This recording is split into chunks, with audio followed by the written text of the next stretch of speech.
Que a doce paz de Jesus envolva os nossos corações, hoje e sempre. Quer que eu desligue? Nosso assunto de hoje é o capítulo 12, como o nosso irmão falou, é o capítulo 12, que Kardec chamou este capítulo Amai os vossos inimigos. Já é uma coisa meio complicada, né? E o nosso assunto é: se alguém vos bater na face direita, apresentai-lhe também a outra. Então, quando a gente pega o Evangelho, que você vai pegar lá, por exemplo, vai iniciar o capítulo, por exemplo, aqui o meu é pequenininho, está aqui, capítulo 12, aí tem lá, amai os vossos inimigos. Quando Kardec fez o Evangelho segundo o Espiritismo, ele colocou aqui no Amai os Vossos Inimigos, explicou de três maneiras o que Jesus teria querido dizer com Amai os Vossos Inimigos. Por quê? Porque Jesus falou lá naquela época. A doutrina espírita vem falar numa humanidade mais adiantada. E hoje nós estamos ainda mais adiantados para entender bem o que é que isso tudo significa, como o Marcos falou, né? Então ele citou nesse Amai os Vossos Inimigos 3 assuntos. O primeiro assunto, retribuir o mal com o bem. Quer dizer, quando você vê retribuir o mal com o bem, já é uma coisa muito complicada, porque às vezes, desde a infância, os nossos pais às vezes falam: se apanhar na escola e não bater, chegar em casa apanha. Então você aprendeu isso. Então você tem uma dificuldade de entender isso. Você vai pegar o Evangelho, nessa parte de retribuir o mal com o bem, você vai ver o porquê que você deve retribuir o mal com o bem. Está explicado, que a gente estudou na semana passada, 2 semanas, né, Marcos? Depois ele vai falar, nesse mesmo capítulo 12, dos inimigos desencarnados, que é uma novidade. Porque a gente, até a doutrina espírita, a gente pensava assim: morreu, acabou, me livrei dele, ainda bem que ele morreu no inimigo. E a gente vai ver que existem os inimigos desencarnados. O inimigo encarnado, você tranca a porta, bota cerca elétrica. O inimigo desencarnado, quando você pensa nele com aquela raiva, ele vem para o seu lado. Ele entra na sua casa, porque ele entra pelo pensamento. Então isso aqui é importantíssimo, porque com a doutrina espírita você sabe da existência da vida futura, ou seja, ninguém morre. O corpo se acaba, mas os sentimentos permanecem. Então ele vai falar dos inimigos desencarnados e vai dizer que não adianta fechar a porta para os inimigos desencarnados. O que você precisa fazer é separar, deixar que ele siga e parar de ter esse ódio, né? E o nosso assunto de hoje, que é: se alguém nos bater na face direita, oferece também a outra. E aí você vê pessoas dizendo: eu nunca vou fazer isso. Tem gente que não fez. Eu nunca. Então, quando você vai bater na minha face, eu vou oferecer a outra? Então nós vamos ver que Jesus usou muitas vezes palavras taxativas, palavras assim impactantes, porque o povo daquela época precisava entender isso, né? Então é o que a gente vai aprender aqui hoje, entender o porquê, qual seria a razão, por que motivo Jesus teria falado isso, né? Então, logo a seguir, que você tem aqui os 3 temas que eu estou falando, né? Você tem o que se chama Instrução dos Espíritos. Tem em quase todos os capítulos do Evangelho, tem as instruções dos Espíritos. Não são todos, mas a maioria, os poucos que eu tenho, né? Então aqui as instruções dos Espíritos são mensagens que os médiuns da época receberam e que pertencem, encaixam neste assunto que Kardec colocou. Então nessa instrução dos Espíritos nós temos 3 assuntos que são comunicados aqui. Você tem a vingança, que eu já estou chamando para a semana que vem, que está continuando, né? Depois você tem o ódio e você tem depois o duelo. Sendo que no duelo, todos esses são mensagens de espíritos. Espíritos que escreveram essas mensagens e Kardec coloca no capítulo para a gente entender. Então você tem, Kardec escolhe uma parte do Evangelho, uma frase de Jesus, e ele fala desses 3 assuntos e depois ele traz a comunicação de 3 espíritos para que a gente possa entender do que se trata, do que se chama o Evangelho segundo o Espiritismo. Porque o Evangelho é o mesmo de Jesus. Todos os capítulos que estão na Bíblia do protestante, qualquer uma está aqui também, é a mesma coisa. Só que a visão mais atualizado, para a gente não achar que eu tenho que, fulano bate aqui no meu rosto e tem que falar, olha, mas aqui também. Não é bem assim que a gente tem que entender o que é que Jesus falou aqui. Então, no item de hoje, que é o item 7, diz assim Jesus, né? Aprendestes o que foi dito aos antigos, olho por olho, dente por dente. Eu, porém, vos digo, não resistais ao mal que vos queiram fazer. E ele continua dizendo, mas se alguém vos bater na face direita, apresentai-lhe também a outra. Se alguém quer entrar em litígio contra vós para tomar-lhe a túnica, entregai-lhe também a capa. E ele diz, e se alguém quer vos obrigar a caminhar 1000 passos com ele, dai ainda mais 2000 passos. Dai àquele que te pede e não volteis as costas a quem quer lhe pedir emprestado. Então a gente olha isso e fala, meu Deus do céu, é muita coisa. Por quê? Nós temos lá no Antigo Testamento, nós sabemos a Bíblia formada pelo Antigo Testamento e pelo Novo Testamento, que é a partir de Jesus, né? Então no Antigo Testamento você tem 5 livros de Moisés. Os 5 primeiros livros da Bíblia são de Moisés, né? Escritos por Moisés, recebidos intuitivamente, porque ele era um médium de muito poder, muito poderoso mesmo, e ele recebe essas intuições dos Espíritos, né? Então, está lá no Antigo Testamento, Jeová, que era assim que os hebreus chamavam a Deus, né? Jeová, você pode ligar o ventilador para todo mundo, eu só não queria que aqui nada de mim, porque o meu papelzinho, minha cola vai sumir aqui. Então, no Antigo Testamento, Jeová diz a Moisés, são 5 livros. Você tem o Gênesis, que ele vai falar sobre o início de tudo, né? Depois você tem o Êxodo, que ele vai falar sobre a fuga pelo exército, é o Êxodo, que eles estão fugindo, né? Depois você tem o Levítico, onde ele vai criar as leis para guiar o povo. Depois tem Números. Números é o recenseamento que ele faz. E finalmente o último livro, que é Deuteronômio, que são os pensamentos, os discursos, as opiniões de Moisés ali. Então são 5 livros, né? Então você tem no segundo livro, é muito interessante, porque você tem pessoas que a cabeça delas são exatamente igualzinho naquela época. Então está lá no Êxodo, quem gosta de anotar para depois ver em casa, né? No capítulo 21, versículos 23 a 25, está lá o Jeová dizendo para Moisés, se houver dano grave, que ele está explicando o que é que se pode fazer se alguém nos causar algum mal. Se houver dano grave, então darás vida por vida, olho por olho, dente por dente, mão por mão, pé por pé, queimadura por queimadura, ferimento por ferimento, golpe por golpe. Isso está escrito no Êxodo 21, capítulo 21, 23 a 25. No Levítico, que é o terceiro livro, está escrito lá. Eu vou dizer qual é o capítulo, 24, 19 e 20. Se alguém causar defeito ao seu próximo, que receba o mesmo mal, fratura por fratura, olho por olho, dente por dente, como tiver desfigurado alguém, assim também se lhe fará. Isso está no Levítico.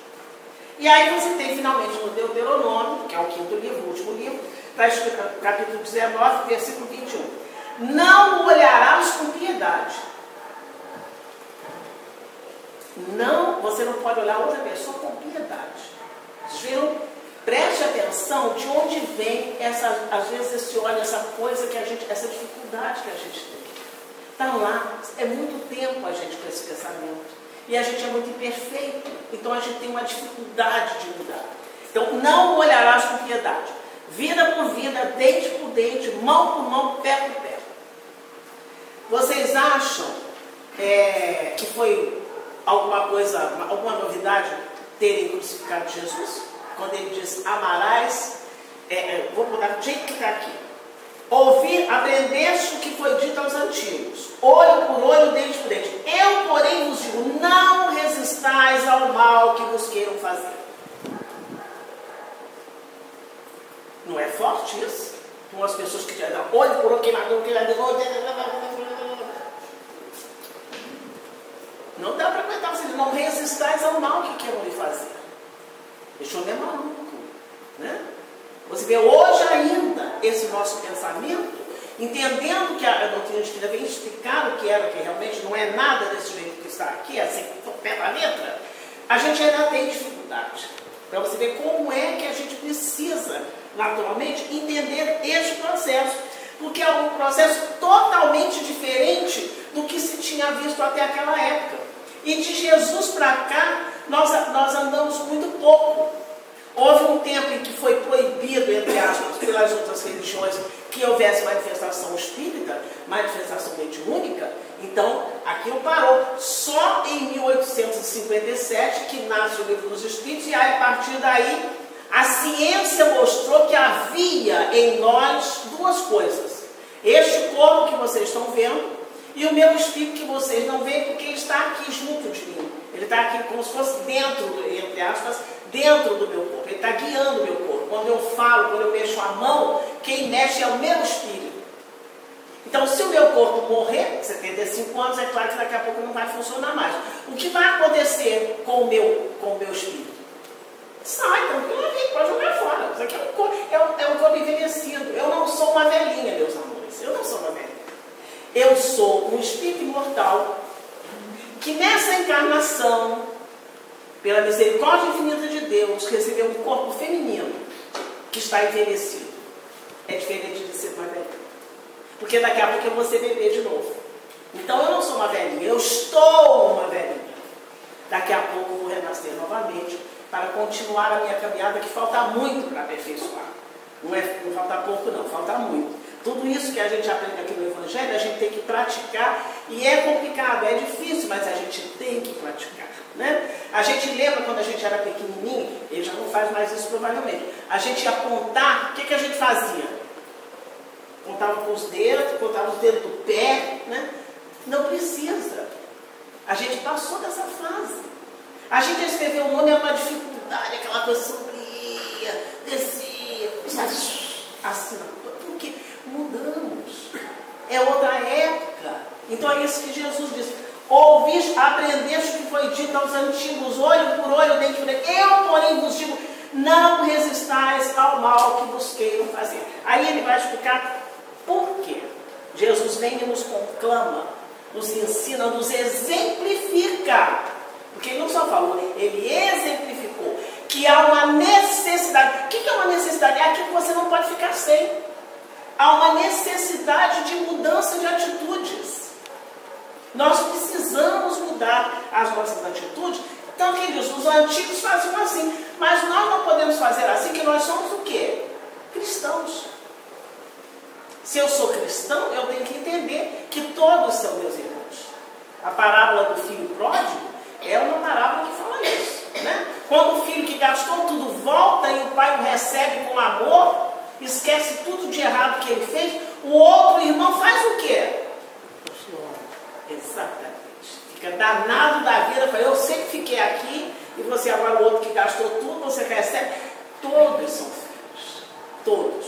Um dia todos chegarão a entender esse processo. Né? Então, quando a gente olha, Jesus diz que a gente precisa mudar de atitude. A gente precisa, tem necessidade de dar atenção aos novos ensinamentos.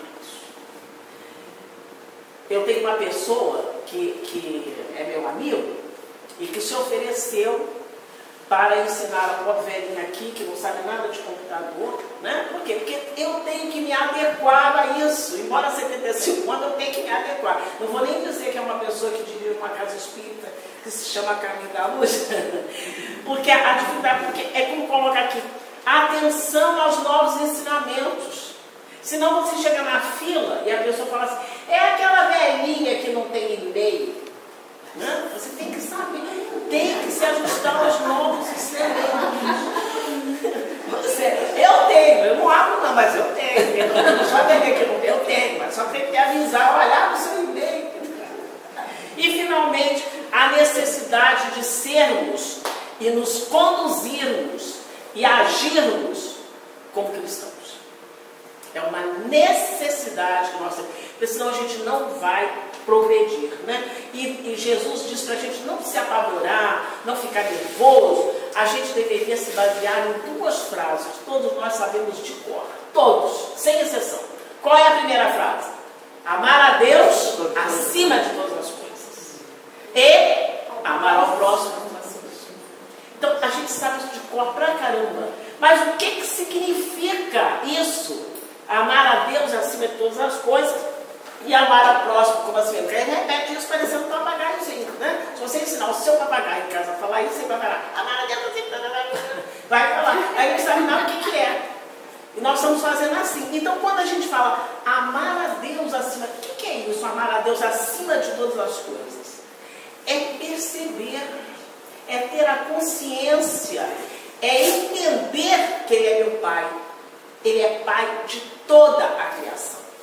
Então, Ele é meu Pai, é Pai do assassino, é Pai da criança que tem problema. Ele é Pai do pulgão, Ele é Pai do coelhinho, Ele é o Pai da criação. É a gente ter essa consciência que a gente não tem. A gente tinha uma consciência de Jeová que castigava até a não sei quanta geração. Era assim. Infelizmente, depois vieram outras religiões que fizeram mais ou menos a mesma coisa. Não pode isso, não pode aquilo, sexo é pecado. Não sei o que. A gente nasce via sexo, como é que sexo pode ser pecado, gente? São coisas assim que você fica. Como pode? Então é uma proibição que impede você de pensar na misericórdia de Deus, na bondade de Jesus que veio à Terra pessoalmente. Ele é o governador do planeta. Vamos dizer assim, que ele fosse o dono do planeta. Ele é o dono. Ele veio pessoalmente. Olha, eu vou ensinar para eles. Foi isso que ele fez. Mas às vezes a gente não tem noção dessa grandeza. A gente está conversando agora há pouco, né, Marcos? Que a gente, quando vê determinados filmes de religião, que Jesus está batendo, te matando, não sei o quê. Jamais, um espírito daquela categoria jamais vai fazer isso. Jamais. Por isso que ele fala isso. Aprendeste que foi dito aos antigos. Você não tem que fazer isso. A gente tem que mudar a cena, mudar o comportamento, né? Então, não se amar a Deus acima de todas as coisas é não se afastar da sua lei. A lei de Deus é uma lei de justiça, de amor e de caridade. Cada vez que eu não sou justa com o meu próximo, eu me afasto da lei. Então, eu não sou justa com o meu próximo, eu até prejudico ele. Mas quem é o maior prejudicado? Eu, que eu me afasto da lei. Toda vez que eu me afasto da lei, eu causo dano a mim mesma. Embora eu pense que esteja causando dano ao outro. Mas eu causo dano a mim mesma, porque eu tenho que me reajustar para voltar à lei. Né? Então é preciso que eu não me afaste da lei, que é de justiça, de amor e de caridade. E é preciso que eu veja em Deus este Pai que Jesus falou todo o tempo. É meu Pai e não me desampara. Ao invés de a gente estar passando uma situação, arrancar os cabelos, a gente para, serena e pensa, Pai, o que eu preciso aprender com essa fase que eu atravesso? Porque nada que a gente passa na vida não deixa de ser aprendizado. Nós temos que aprender. Agora, há pessoas que passam por tudo e não aprendem nada. A gente não sabe como uma pessoa passa determinadas coisas e não aprende com aquilo ali. Vocês não conhecem gente assim? O negócio passa, a pessoa apanha, segue, não aprendeu, de novo. Por quê? Porque não presta atenção, não olha, não quer aprender, né? Então isso é amar a Deus acima de todas as coisas. E amar ao próximo como a si mesmo é não causar qualquer prejuízo ao próximo. Aí a pessoa vai dizer, eu nunca lesei ninguém. Não está se falando disso, não. Está se falando, por exemplo, de você sentar no metrô, no ônibus, abrir as pernas desse jeito, assim, ó. E aí a pessoa que senta ali do lado fica com uma expedida assim, escorregando toda hora. O ônibus faz a curva, você vai lá do lado. É qualquer prejuízo. É chegar de madrugada de salto dessa altura e toque. É prejuízo, porque a gente não sabe se tem uma criança embaixo. É qualquer prejuízo.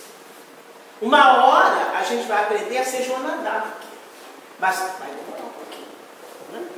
Joana d'Arc é uma moça que estava com 14, 15 anos quando ela teve as primeiras missões, e ela vai batalhar pela França aos 16, 17 anos, uma mulher no século XV. Comandando o general. Comandando o exército. E o exército naquela época não era Joana d'Arc que vai despertar naquelas pessoas o patriotismo. Eles eram pagos. Eram mercenários. Eles trabalhavam por dinheiro. E ela, aquela mulher, faz isso. Para a gente chegar a Joana d'Arc, vai comer um pouquinho de feijão ainda, né? Mas a gente pode fazer essas pequenas coisas, entendeu? Ser gentil. abrir uma porta, dar bom dia. Hoje em dia eu fico maravilhada, graças a Deus, eu tenho 75 anos. Eu me lembro quando a gente era criança, ninguém nem olhava para o motorista. Agora são raras as pessoas que não entram e não cumprimentam o motorista. A maioria cumprimenta o motorista. E quando o motorista para, obrigado motorista. Tem que falar, obrigado piloto, né? Porque faz uma referência. Porque o homem não é, ele recebe o salário dele para isso. Sim, mas ele não custa nada ser gentil. Tudo isso a humanidade vai mudando. É como Jesus falou, mudar a atitude. Fala. Mas no sentido de colaborar. Eu acho que às vezes a gente aprende muito com criança, né? Eu aprendo muito com ele. E me chamou a atenção numa situação que a gente passou recentemente, que ele estuda numa escola aqui próximo e todas as vezes que a gente passa pelo caminho, tem um mendigo deitado, dormindo. Confesso a vocês, eu sempre passo por ali, olho o mendigo e assim, não digo a você que eu sou de todo indiferente, mas eu sigo o meu caminho. E aí, quando me chamou a atenção, quando eu passei com ele vinha com a mochila pesada, porque a gente estava em semana de prova, então vem todos os livros para casa. E aí, quando ele passou pelo mendigo, ele carregou a mochila. Aí, passamos pelo caminho todo, ele carregando a mochila pesada, sabe? Fazendo aquele esforço. Aí, quando a gente passou, eu perguntei para ele, eu disse, filho, por que você carregou a mochila? Ele me chama de mama. Mama, ele já mora na rua. Ele está deitado, descansando. Eu não vou fazer barulho para perturbar ele. Quer dizer, aí eu parei para pensar, gente, eu passo ali todo dia e eu nunca tinha tido esse olhar. A parábola do bom samaritano, lembra? É exatamente isso. O camarada que sabe, passa primeiro o sacerdote, não está nem aí, que está muito ocupado. Depois passa o levita era do levite, as leis, sabe uma lei. Nenhum faz nada. E o outro samaritano que era execrado é o que vai socorrer. Por quê? É meu irmão. A gente tem uma dificuldade enorme de ver no outro o nosso irmão. Né? Então é isso, amar ao próximo como a si mesmo, é não causar qualquer prejuízo ao próximo, é colocar-se no lugar do outro, que foi o que ele fez. O moço está dormindo, né? Vou fazer barulho, né? Respeitou. Não julgar o próximo, nós não temos nenhuma condição de julgar o próximo, nenhuma. Vocês estão vendo, como eu estou falando para vocês, uma velhinha aqui, mas eu não sou uma velhinha. Eu tenho uma tonelada de encarnações até agora, que vocês não conhecem, e eu não me lembro das encarnações passadas, né? Então a gente não tem condições de julgar, porque às vezes uma coisa que eu tolero bem, o outro já não tolera, porque nós somos diferentes, e eu não sei a história dele, como vocês não sabem a minha história.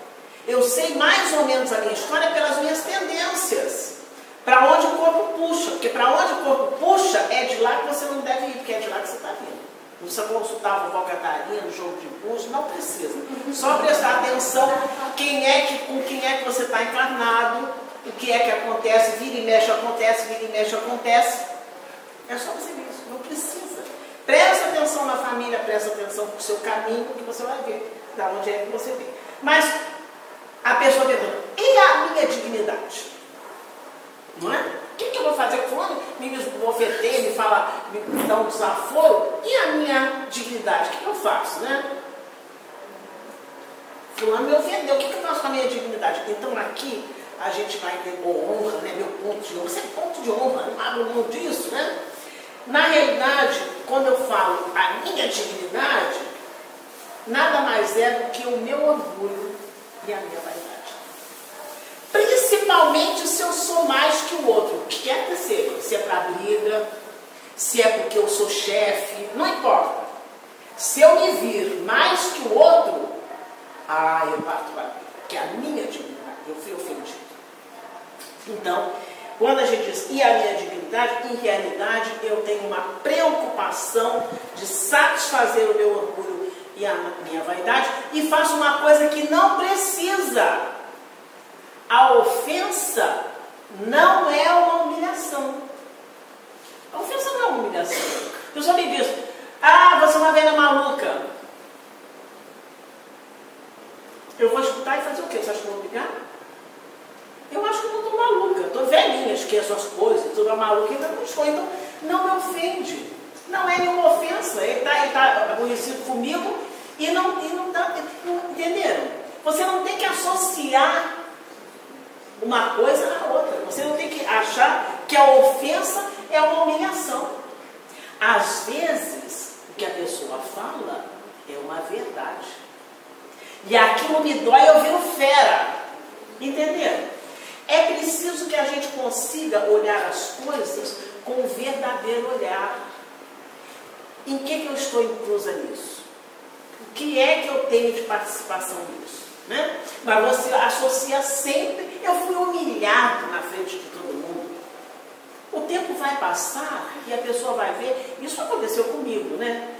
A pessoa falou uma coisa, tudo, eu fiquei calado na hora, já conheci a doutrina espírita já há algum tempo, consegui, vou dizer para vocês confessar, ele está gravando isso aqui, é um pouco desagradável. Na hora eu fiquei calada, mas aqui no meu pescoço é assim, de raiva. Mas eu fiquei calada. Então o que aconteceu? O tempo passou, eu sempre contando aquela pessoa, Um dia a pessoa teve coragem e chegou para mim e me pediu desculpas do que ela tinha falado, que o que ela tinha falado era o que ela ouvia falar, mas que ela tinha chegado à conclusão que aquela estampatória que ela fez comigo, que aquilo não era verdade. Agora, para ser sincera, eu vou confessar para ela, naquele dia eu não disse nada, fiquei calada, mas aqui dentro fez assim, uma vontade enorme de falar, mas eu não falei, porque eu sabia que uma hora você ia entender que o que você estava falando não era verdade, né? Então, é disso que ele está falando, não é o fato de revidar. Quando a gente fala oferecer a outra face, não é para o outro bater na outra face, é para você não revidar, não vibrar na mesma faixa, né? Então, a gente tem muitas vezes uma preocupação de o que os outros vão pensar. A mãe fala muito isso. O que os outros vão pensar? Eu falo, mãe, deixa os outros falar, mano. A vida é nossa. E há uma frase maravilhosa que diz: que te importa a ti, de Jesus? Segue-me tu. O que o outro está fazendo, esse é problema dele. Eu decidi seguir a Jesus. Querem me chamar de panaca? Pode chamar de panaca, eu não estou preocupada com isso. Entendeu? Ah lá, fulano fez isso, falou assim para ela nem falou nada. Não estou preocupada com isso. Que te importa a ti, segue-me tu. É o que disse Jesus, né? Então, as preocupações, as pessoas estão preocupadas com o julgamento das pessoas e estão esquecidas, desprezam ou têm indiferença pelo juízo de Deus. Qual é o juízo de Deus? Será que a gente acha que Deus está lá em cima? Minha mãe dizia assim quando a gente era criança: Deus está te vendo. Aí a gente tinha a impressão que Deus estava lá de cima com uma luneta e olhando a gente assim. Na realidade, quando fala Deus está te vendo, é porque a lei está dentro da nossa consciência. Deus não está me vendo, Deus nem tem olho igual a gente aqui, né? Ele está me vendo porque a lei está. A lei que vai dizer qual é o momento que a plantinha vai começar a brotar. É a lei. Ele não está lá de cima, aquilo ali tem que brotar, aquela borboleta tem que sair do casulo, não está lá, fulano não lavou a orelha direito. Não está lá isso, é dentro da lei. A lei está ali. Você vê que uma criança, por exemplo, a gente que vê criança pequena, né? Você está com criança pequena dentro de casa, aí faz aquele silêncio, assim, a criança de 3, 4 anos, aquele silêncio dentro de casa. O que a gente faz? Continua trabalhando? Sai correndo para ver o que é que ela está fazendo, escondidinha, porque está fazendo. Agora, por quê? Por que se esconde? Porque sabe que não está fazendo o que deveria. Entendeu? Isso está dentro de nós. A gente nasce com isso. E é isso que vai fazer na idade adulta, muitas vezes você ficar conturbado, porque você quer fazer uma coisa, mas a consciência diz que quando você não revida, quando você não rebate, isso a gente vai ver na semana que vem sobre a vingança, não percam, semana que vem sobre a vingança, que é importantíssimo.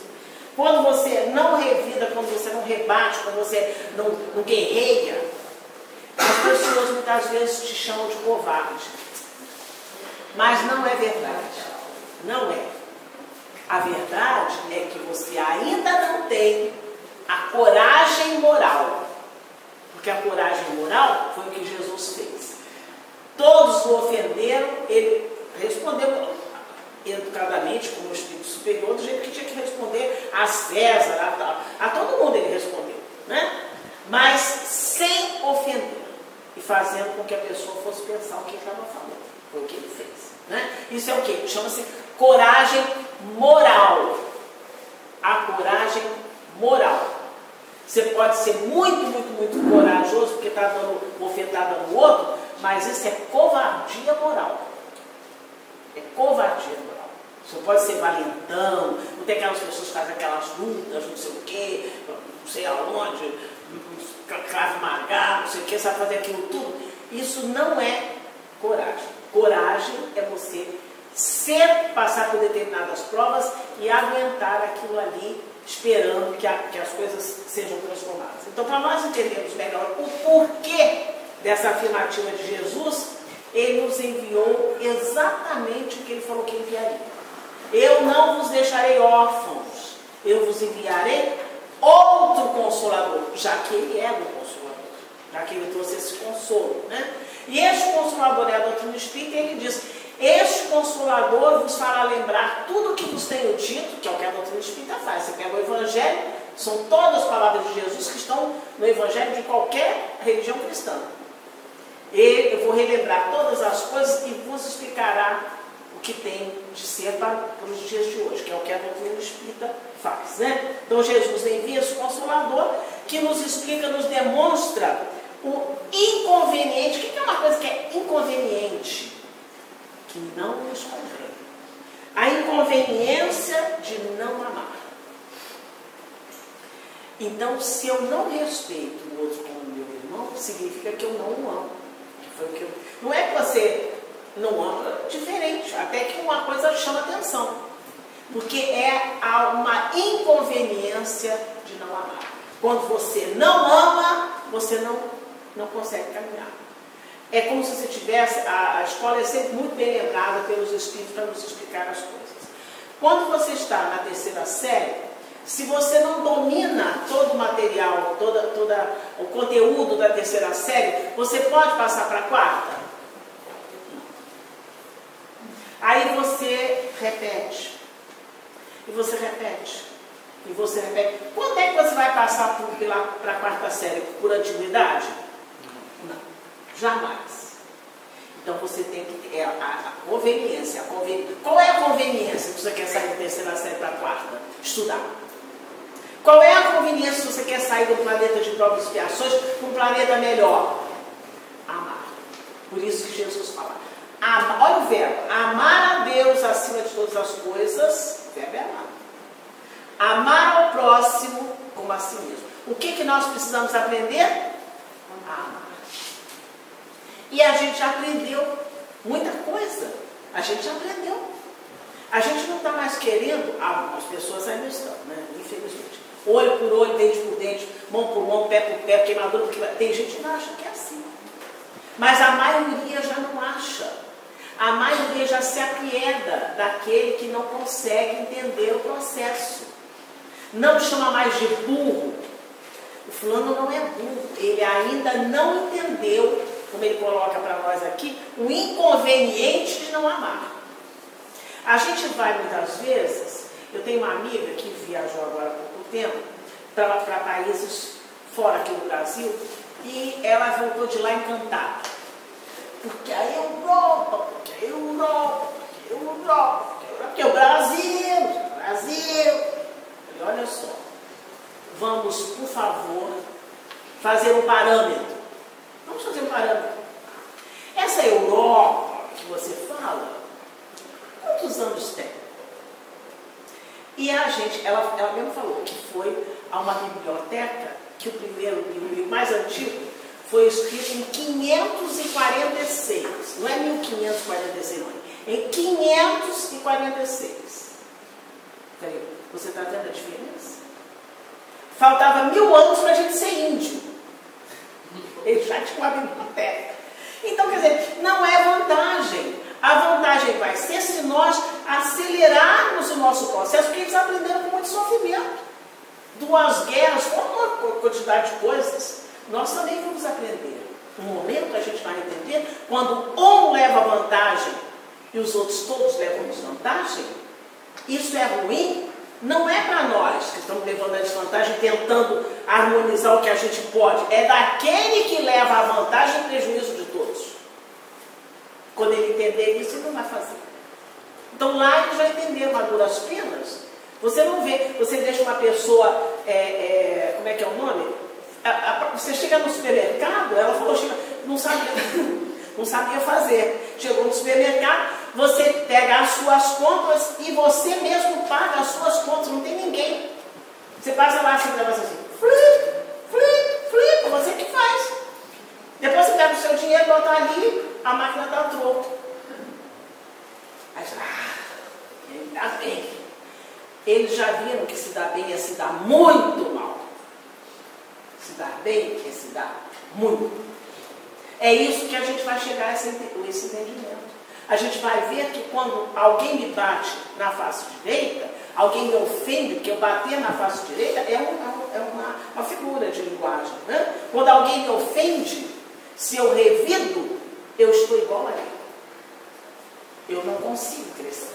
Né? Então, aqui, Jesus diz para nós, né, a necessidade, a inconveniência de não amar. E é pessoas que a gente ama. Né? Então, diz Jesus assim, pra gente, são palavras de Jesus mostrando para a gente por que a gente tem que amar. Reconcilia-te o mais cedo possível com o teu adversário, com o teu inimigo. Reconcilia-te o mais cedo possível. O que é o mais cedo possível? Eu só vou pensar nesse negócio de amar o próximo como a si mesmo depois que eu me aposentar. Mas eu sei se eu vou me aposentar. Eu vou pensar nisso quando eu estiver bem velhinho. Mas eu estou bem velhinha, mas tem gente que não chega bem velha. Né? Então, reconcilia-te o mais cedo possível. Você vê que quando você explica, são palavras de Jesus que falou naquela época, a gente está explicando o entendimento de hoje. As palavras são a mesma. Isso está lá no Evangelho de Jesus. Reconcilia-te o mais cedo possível com o teu adversário, com o teu inimigo, enquanto estás a caminho com ele, para que ele não vos entregue ao juiz. Então, o meu inimigo vai me entregar ao juiz. Por que o meu inimigo vai me entregar ao juiz? Porque o meu inimigo sabe que eu causei um dano a ele. Então, forma-se um elo. Eu o lesei e ele sabe que eu o lesei. Ali forma um elo. E esse elo precisa de quê? Ser dissolvido, que é um elo de ódio. Entendeu? Então vamos repetir a frase de Jesus. Reconcilia-te o mais cedo possível com o teu adversário, com o teu inimigo, enquanto estás a caminho com ele, para que ele não vos entregue ao juiz, e que o juiz vos entregue ao ministro da justiça. Quem é o juiz que vai me entregar ao ministro da justiça? É a minha própria, o juiz é a consciência. A minha própria consciência vai dizer para mim que eu não tenho condições de sair da terceira série, porque eu não estou apta. Eu não posso caminhar para Deus como eu gostaria, porque eu tenho... Então lá, Jesus falou isso. Enquanto você quer fazer alguma oferenda aqui, vai primeiro se reconciliar com o seu inimigo. O que adianta você oferecer qualquer coisa a Deus se você tem a alma presa com alguma coisa lá? Né? Então ele coloca, antes que o seu inimigo, né, te entregue ao juiz, e o juiz te entregue ao ministro da justiça. E sejais postos em prisão. O que significa sejam expostos em prisão? Eu não tenho como caminhar enquanto eu não amar, enquanto eu não me reconciliar. Não tem como a gente seguir adiante com pendências. Na lei de Deus não há, como falava antigamente, passava de ano dependendo de uma coisa, é dependência. Não há dependência. A dependência é a reencarnação. Você tem uma possibilidade de se quitar com o seu inimigo em outras encarnações. Mas por que não reconciliar-se agora? Reconcilia-te o mais cedo possível com o teu adversário, com o teu inimigo, enquanto estás a caminho com ele, nessa encarnação, para que ele não vos entregue ao juiz e que o juiz vos entregue ao ministro da justiça e sejais postos em prisão. E Jesus termina dizendo, em verdade vos digo, que não saireis de lá, dessa prisão, enquanto não houverdes pago até o último centavo. Há uma parábola de Jesus sobre a veste nupcial. Não sei se vocês estão lembrados. Né? Convida todo mundo para a festa, um vai para a praia, o outro vai para a casa de campo, cada um vai para um lugar e ninguém vai para a tal da festa. E aí ele manda chamar todo mundo, qualquer pessoa. Não era mais qualquer pessoa, que é como é que a doutrina espírita chega até nós. Exatamente isso. para todo mundo. Aí aparece uma pessoa na festa que não está preparado para a festa. E aí o dono da festa chega para ele e fala: amigo, como você entrou aqui? Por quê? Quem é que vai a uma festa com sandália havaiana, com a roupa que estava na cozinha? Ninguém faz isso. Para você ir a um banquete, a uma festa, núpcias, que é a coisa mais importante para os judeus, a pessoa tinha que ir preparada. É a mesma coisa que ele fala aqui. Você só vai até quando se tiver pago o último centavo. Não tem como passar adiante se você está devendo muita coisa lá. Né? Então é por isso que a gente tem que aprender a amar. Quando a gente vai a alguma repartição, alguma coisa, e que alguém te trata bem, acelera o seu processo. Não, olha aqui, isso aqui não é aqui não, a senhora bota isso aqui assim, que isso aqui dá certo assim. Você fica encantado. O que você faz? A primeira coisa que você faz, você agradece e, sobretudo, fala: puxa vida, que Deus proteja essa criatura, Deus colocou essa pessoa na minha vida, né? Olha que beleza. E quando é ao contrário? Miserável, essa mulher horrorosa, esse homem horroroso. Então, vejam como é que nós mesmos atraímos ou não as vibrações que nós precisamos. Se eu cumprimento as pessoas, se eu sou doce, se eu faço a minha parte, todo mundo vai achar: mas que moça simpática. Se faz ao contrário, todo mundo odeia. Então, a própria pessoa que ela não ama, que ela age de forma ríspida, orgulhosa, ela não consegue essas vibrações que vão equilibrá-la. Entenderam? Por isso, a necessidade de amar. Nós reencarnamos para formar laços que nos sustentem em todos os momentos, porque a reencarnação não é bolinho. Uma reencarnação no planeta de provas e expiações não é brincadeira, porque a pessoa que está lá, como a minha amiga ficou maravilhada com a Europa, fulano está lá na Europa, maravilha, formidável, mas quando ele liga a televisão dele, lá na Noruega, que é o maior IDH da face da Terra, quando ele liga aquela televisãozinha dele, ele vê o povo nas barquinhas que pegou o dinheiro todo para fugir da guerra, morrendo no meio do caminho. Ele vê isso. E acham que ele não sente dor por aquelas pessoas? Claro, principalmente porque a vida dele é diferente daquela vida.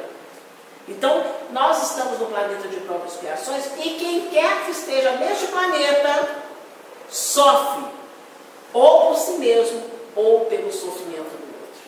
E isso é misericórdia de Deus. Porque eu posso aprender com os meus sofrimentos, mas se eu não for egoísta, eu também posso aprender com o sofrimento do outro, que foi o que meu amigo aqui viu. Aprendeu com o sofrimento do outro. Né? As pessoas que estão na rua, elas têm que ir ao banheiro. Elas precisam tomar banho. Quem é que abriria o seu banheiro para uma pessoa tomar banho assim? Eles fedem. Por que fedem? Porque não tomam banho. Porque é chuva, sol, calor, o tempo todo. Entenderam, meus amigos? Então é só a gente se colocar no lugar do outro. E não precisa, o caso que ela citou, de pessoas que são da rua. A gente basta que a gente se coloque no lugar da faxineira que vai à nossa casa.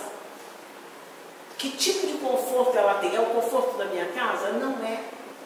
Entenderam? E aí eu vou negociar com ela. Ah, qual que é a faxina? A faxina é R$120. Não dá para você fazer por 80? Você gostaria de fazer faxina numa casa que seria até 150, você está fazendo por 120 e a pessoa quer que você faça por 80? É só trocar de lugar. Se a gente trocar de lugar, a gente vai entender esse processo. Se você trocar de lugar, você entende muito bem isso. Né? Então, o que é que se faz necessário? A primeira coisa que se faz necessário é a hora que eu falei para vocês, que eu calei a boca, né? Assim, mas eu calei a boca. Então, é a contenção dos impulsos da personalidade inferior. É segurar a onda. De primeiro, depois você, com o tempo, agora as pessoas podem falar, já nem, meu pescoço estava direitinho, nem, né? Mas de primeiro, você tem que fazer a contenção dos impulsos da nossa personalidade inferior. Aquela pessoa que você não sabe, que eu fui em outra encarnação, mas que está aqui comigo, é o somatório. Né? Então eu preciso conter esses impulsos da personalidade inferior, que os espíritos chamaram de um homem velho. O homem velho é quem eu era em outras encarnações. Aquilo veio, né? Então é você conter esse impulso. Depois, civilizar o espírito. Quem fala isso é Herculano Pires. Eu adoro isso, civilizar o espírito. Significa muitas vezes que você quer aprender. Eu já estou velha, eu só aprendi quando era nova, que falar hoje. Você chegar naqueles banquetes, naqueles restaurantes finos, tem não sei quantas taças, né? Não sei quantos talheres, aí você tem que fazer essa taça de água, essa aqui é de vinho branco, essa aqui é de vinho tinto, essa aqui é de vinho branco. Você vai, aí você decora aquilo, decora, civilizou. Mas você precisa civilizar o espírito. Então você civiliza isso, sabe usar o talher de peixe, o talher de lagosta, o talher de não sei o que lá, civilizou essa parte física, mas a gente precisa civilizar o espírito. O espírito está troglodita. É que você sou muito velha, existia um quadrinho muito interessante de um personagem que chamava Brucutu. Ele era um personagem muito selvagem, né? Então você precisa civilizar o espírito e não a aparência. Porque aí hoje em dia você faz, não sei quantas coisas da sua Sila, sabe caminhar como a Gisele Bündchen. Não é isso que precisa. De civilizar o espírito. E finalmente eu coloquei aqui, policiar as reações íntimas, meus amigos. Minha mãe dizia uma frase muito interessante: coração dos outros é terra que ninguém anda. Então você olha aquela velhinha assim, meu filho, você poderia me dar um lugar? Vai ver o que ela às vezes faz, o que ela às vezes pensa. Aquela pessoa com aquela carne angelical, você não sabe. Então os Espíritos colocaram para nós policiar as reações íntimas, aquelas que eu não demonstro, mas que estão aqui. Pensamentos que, se eu pudesse, eu voava em cima do meu chefe, mas eu não posso, porque senão eu vou perder o meu emprego. Mas isso, você tem que policiar essas reações, porque essas reações íntimas mexem com quem? Com ele? Não, ele recebe as vibrações, ele não sabe que cada vez ele antipatiza mais com você, porque aquelas vibrações chegam nele. Ele não percebe, mas chegam nele. Mas vocês faz mal a você. Esse mal, esse ódio, essa coisa, nos faz mal a nós mesmos. Cada vez que eu odeio, há uma quantidade, eu não sei nada disso porque eu não sou médico, mas há uma quantidade de fluidos que sobrecarregam a nós. Por isso que a pressão sobe. Por que a pessoa, quando está nervosa, quando está com raiva, a pressão sobe? Por causa disso.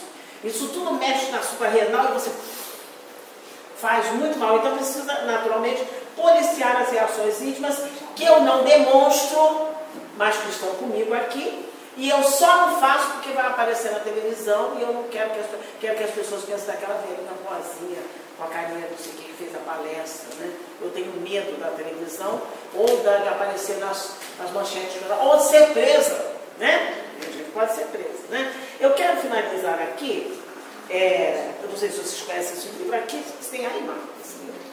Jesus no Lar, ele antigamente era pequenininho, muita gente faz reunião de Evangelho no Lar com ele, mas eu queria citar aqui o último parágrafo do nosso estudo de hoje, que termina dizendo assim, Kardec diz assim: só a fé na vida futura e na justiça de Deus, que jamais deixa o mal sem punição, jamais deixa o mal sem punição. Eu não preciso punir, porque a pessoa sabe que ela tem um compromisso com Deus, né? Que jamais deixa o mal sem punição, pode dar forças para suportar pacientemente os golpes aplicados nos nossos interesses e no nosso amor próprio. Esta é a razão por que dizemos incessantemente: voltai os vossos olhares para a frente. Quanto mais vos elevardes pelo pensamento acima da vida material, menos sereis machucados pelas coisas da terra. O senhor vai me chamar de tudo quanto há, de ladrão, se eu não roubei, eu não estou nem aí. Você vai ser cada vez menos machucado pelas coisas da terra. E eu quero terminar então com essa nossa lição de hoje. Esse Jesus no Lar era assim: Jesus, quando terminava o dia, ele se reunia na casa do Simão Pedro e ele falava sobre o Evangelho. Então é uma historinha que ele vai contar que chama A Mensagem da Compaixão. Está lembrado que no Velho Testamento falava o quê? Não terás piedade. Olho por olho, dente por dente.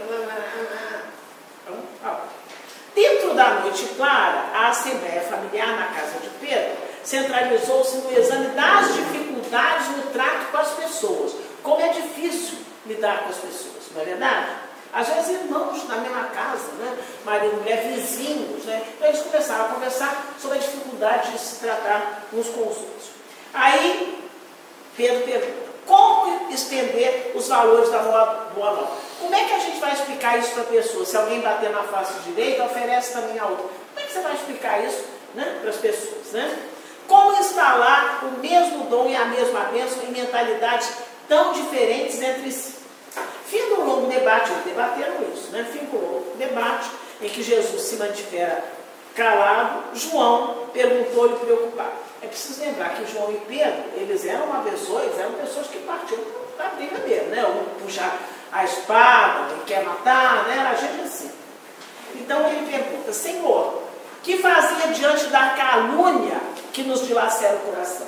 Uma pessoa de calúnia dói lá dentro do coração da calúnia. A pessoa está inventando uma coisa que não é verdade. Aí ele pergunta: como é que eu faço isso? Jesus responde: tem piedade do caluniador e trabalha no bem de todos.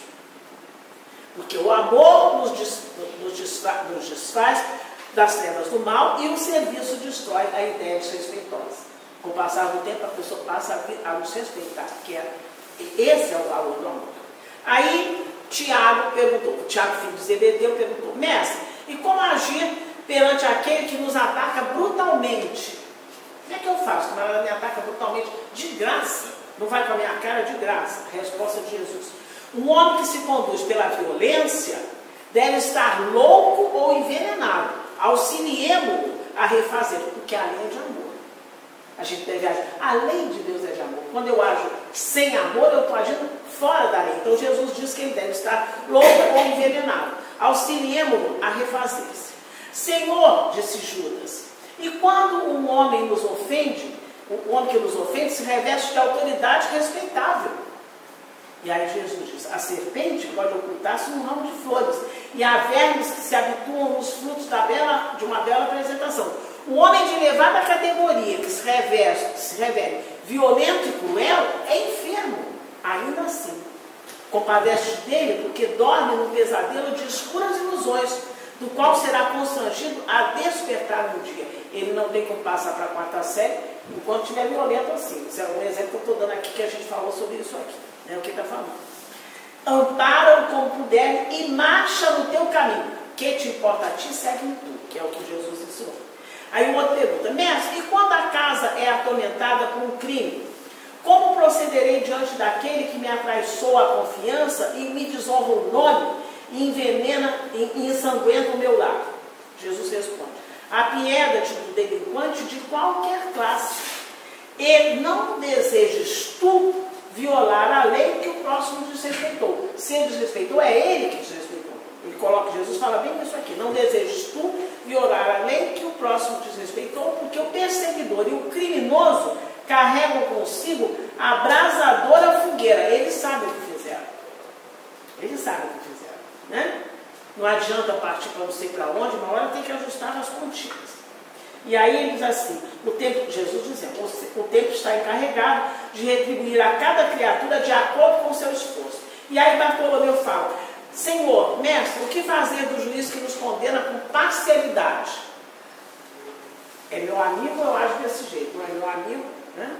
E aí diz Jesus: tem compaixão dele e continua cooperando no bem de todos que te servem. Há sempre um juiz mais alto, analisando aqueles que censuram e amaldiçoam. Censuram e amaldiçoam de boca, mas há um juiz maior lá em cima. E Jesus então, Tadeu foi o último que pergunta: Senhor, e o que devo fazer diante da mulher que amamos quando se entrega a quebras morais? É a pergunta de Tadeu. Jesus diz aí: os sofrimentos íntimos, porque a pessoa que pratica aquilo ali, ela sabe que praticou, mesmo que o outro não saiba, né? O crime perfeito não existe, a pessoa sabe que praticou aquele crime. Então Jesus diz: os sofrimentos íntimos que a dilaceram dia e noite, não é uma punição bastante aflitiva? E aí fez-se aquele silêncio. Jesus termina dizendo: se pretendemos banir os males do mundo, cultivemos o amor. que constrói para a felicidade de todos. Ninguém se engane.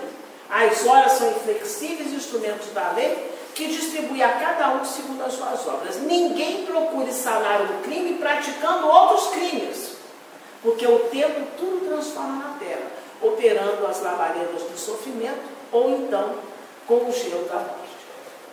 Que Jesus nos ampare a todos, que possamos entender o que significa, não é de uma hora para outra que a gente assistiu uma reunião pública, vir à casa espírita tomar passe, estudar meio ano de livro espírita, que você vai começar a nascer umas asinhas e aqui em cima começar a brilhar como se fosse um santo. Não é uma coisa fácil, nós somos ainda imperfeitos e a imperfeição é que faz com que a gente muitas vezes brote aquele homem velho de outras encarnações, e essas coisas são gradativas. Comece pelo menos a não pensar com ódio naquela pessoa, naquele malfeitor. E aí aos poucos você vai pensando, meu irmão, teria ele as mesmas oportunidades que eu tive? Que encarnações ele teve antes dessa? Ele pode ter sido muito mais violento do que ele é hoje em outras encarnações. Então a gente não tem termos de julgamento, o que a gente tem é se fortalecer na doutrina espírita, se fortalecer no nosso guia e modelo, que é um só, Jesus. Ele é o nosso guia e modelo. Muita paz, que possamos estudar a doutrina espírita.